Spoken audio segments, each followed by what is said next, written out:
Good evening from Longwood University in Farmville, Virginia, and welcome to the first and only vice presidential debate of 2016, sponsored by the Commission on Presidential Debates. I'm Elaine Quijano, anchor at CBSN and correspondent for CBS News. It's an honor to moderate this debate between Senator Tim Kaine and Governor Mike Pence. Both are longtime public servants who are also proud fathers of sons serving in the U.S. Marines. The campaigns have agreed to the rules of this 90-minute debate. There will be 9 different segments covering domestic and foreign policy issues. Each segment will begin with a question to both candidates, who will each have 2 minutes to answer. Then I'll ask follow-up questions to facilitate a discussion between the candidates. By coin toss, it's been determined that Senator Kaine will be first to answer the opening question. We have an enthusiastic audience tonight. They've agreed to only express that enthusiasm once at the end of the debate, and right now, as we welcome Governor Mike Pence and Senator Tim Kaine.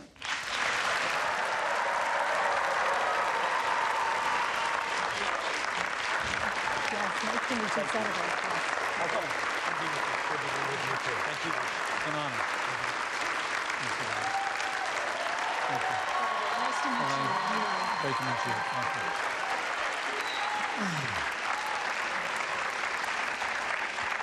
you. Gentlemen, welcome. It truly is a privilege to be with both of you tonight. I'd like to start with the topic of presidential leadership.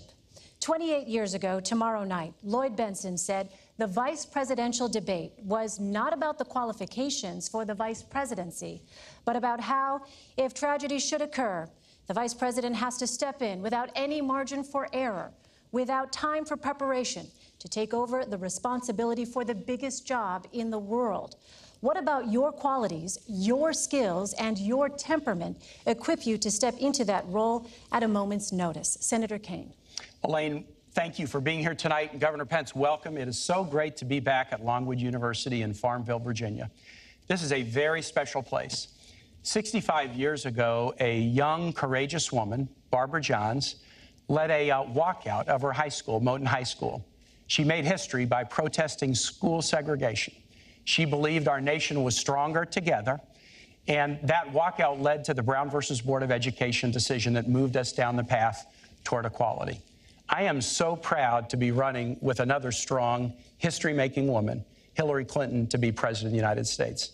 I'm proud because her vision of stronger together, building an economy that works for all, not just those at the top, being safe in the world, not only with a strong military, but also strong alliances to battle terrorism and climate change, and also to build a community of respect, just like Barbara Johns tried to do 65 years ago. That's why I'm so proud to be her running mate. Hillary told me why she asked me to be her running mate. She said, the test of a Clinton administration will not be the signing of a bill or the passage of a bill. It'll be whether we can make somebody's life better, whether we can make a classroom better learning environment for school kids or teachers, whether we can make us safer. It's going to be about results. And she said to me, you've been a missionary and a civil rights lawyer. You've been a city councilman and mayor. You've been a lieutenant governor and now a U.S. senator. I think you will help me figure out how to govern this nation so that we always keep in mind that the success of the administration is the difference we make in people's lives. And that's what I bring to the ticket, that experience, having served at all levels of government.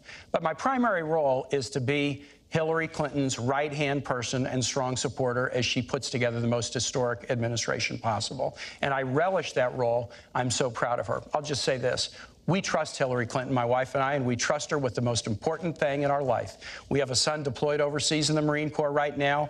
We trust Hillary Clinton as President and Commander-in-Chief, but the thought of Donald Trump as Commander-in-Chief scares us to death. Governor Pence.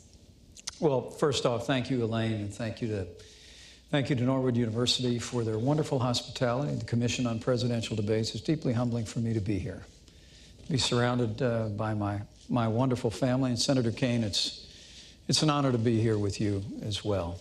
And I also want to say thanks to everyone that's looking in tonight, who understands what an enormously important time this is in the life of our nation. For the last 7.5 years, we've seen America's place in the world weakened. We've seen an economy stifled by more taxes, more regulation, a war on coal, and a failing health care reform come to be known as Obamacare. And the American people know that we need to make a change. And so I want to thank all of you for being with us tonight. I also want to thank Donald Trump for making that call and inviting us to be a part of this ticket. I have to tell you, I'm a small town boy from a place not too different from Farmville.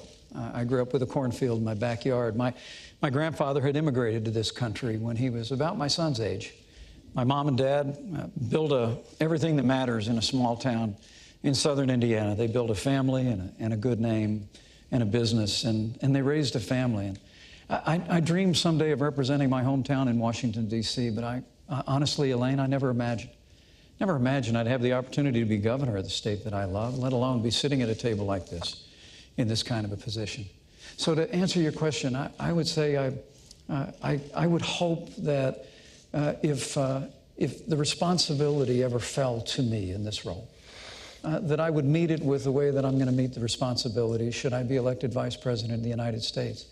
And that's to bring a lifetime of experience, a lifetime growing up in a small town, a lifetime where I've served in the Congress of the United States, where I've led a state that works in the great state of Indiana. And whatever other responsibilities might follow from this, I would hope, and frankly, I would pray to be able to meet that moment with that lifetime of experience.